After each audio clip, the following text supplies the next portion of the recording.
Marriage, this is the first time I'm going to my parents' house and I'm traveling alone this time. आज था मेरा flight Kerala से लेके महाराष्ट्र तक। तो सबसे पहले मेरा फ़्लाइट था कोझिकोड से लेके बैंगलोर तक। तो मैं मॉर्निंग को निकल गई थी ऑलमोस्ट 8 o'clock को घर से, बिकॉज आज मुझे फ़्लाइट पकड़ना था 10:40 का। तो एज सुन एज़ पॉसिबल मैंने ट्राई किया कि जैसे भी वैसे हो सके मैं जल्दी से कैब पकड़ के निकल पड़ी थी, बिकॉज मुझे पहुँचना था जल्दी वहाँ पे।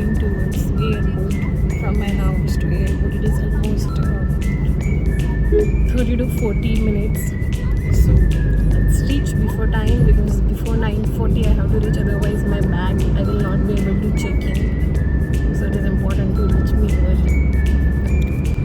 मैं ड्राइवर को बोल रही थी कि जल्दी चलो जल्दी चलो जल्दी चलो, फाइनली मैं पहुंच गई। Already very late and I have to check in my baggage as soon as possible. अभी मेरा जो लगेज था वो मुझे चेक इन के लिए करना था। फटाक से मैंने आउटफिट चेकअप कर लिया, वॉशरूम यूज़ कर लिया और मैं निकल गई मेरा फ़्लाइट पकड़ने के लिए। तो ये मेरा फर्स्ट फ़्लाइट था कोझिकोड से लेके बैंगलोर तक।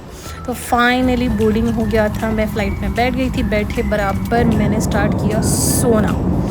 तो मैंने सोचा थोड़ा सा क्विक नैप ले लेती हूँ। तो ये सब करने के बाद वहाँ पे हम लोग निकल गए बैंगलोर के लिए। सो फाइनली हम लोग अराउंड 11:30 को बैंगलोर के एयरपोर्ट पे पहुँच गए। तो वहाँ पे जाके मैंने चेक किया, जो मेरा फ़्लाइट था उसका इन्फॉर्मेशन उन्होंने अपडेट ही नहीं किया था, बिकॉज उसको बहुत टाइम था। Then what I saw this beautiful Bangalore terminal 2 airport. ये मेरा फर्स्ट टाइम था जब मैं टर्मिनल 2 पे जाने वाली थी। And look at the view, so beautiful. Look at this view.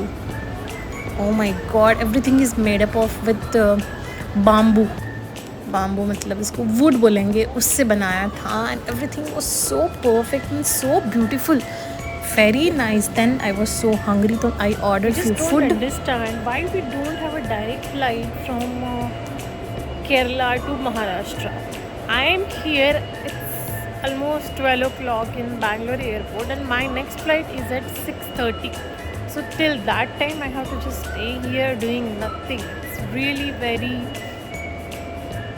very much tiring. That whole day I'm wasting. Even I'm going by flight, I don't get a direct flight. मुझे बहुत ही ज़्यादा भूख भी लग गई थी। तो यहाँ पे क्या, मुझे डोमेस्टिक के अंदर अभी से एंट्री नहीं मिल रही थी। तो बाहर एक शॉप था चेयर्स, वहीं से ही मैंने एक टी और पोहा ले लिया था। तो वही खाते पीते मैं ऑलमोस्ट 2:30 तक, 11:30 से 2:30 तक मुझे यहीं पे बैठना था, बिकॉज ऑलमोस्ट 2:30 को वो गेट ओपन होगा। तो then I will be able to go inside the gate. So तब तक मैं यहाँ पे ही बैठ के फुल टाइम पास करते, इधर उधर फ़ोन दिखते, ये दिखते वो दिखते, थोड़े से वीडियो निकालते, मैं यहीं पे बैठ गई। फाइनली 2:30 को मैं निकल गई डोमेस्टिक डिपार्चर के अंदर जाने के लिए। मैं चली गई। फाइनली मैंने यहाँ पे मेरा सिक्योरिटी चेकिंग किया। यहाँ का सिक्योरिटी चेकिंग और ही ज़्यादा स्ट्रिक्ट है, और मेरा गेट नंबर था, वहाँ पे मैं जाके बैठ गई। फिर से थोड़ा सा खाना पीना किया, बिकॉज अब बज गए थे ऑलमोस्ट 5:30 हो गया था। मुझे फिर से भूख लग गई थी। Then I had my little bit of left over poha. Then थोड़ा सा इधर उधर देखिए। फाइनली बोर्डिंग स्टार्ट हो गई थी। मैं जा रही थी मेरे फ़्लाइट पकड़ने के लिए। Now it's boarding time, so I was running to that. And अब मैं बैठ गई थी मेरे फ़्लाइट में। सो ये मेरा फ़्लाइट रहेगा ऑलमोस्ट 6:30 से 8:30 तक का ये फ़्लाइट था फ्रॉम बैंगलोर टू नागपुर के लिए। तो now it started.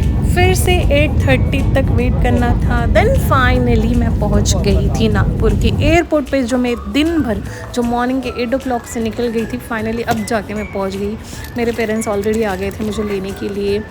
So we kept our luggage in the car and then we started going toward home. And then on the way I thought of eating something because I was really hungry. So we had nice dinner.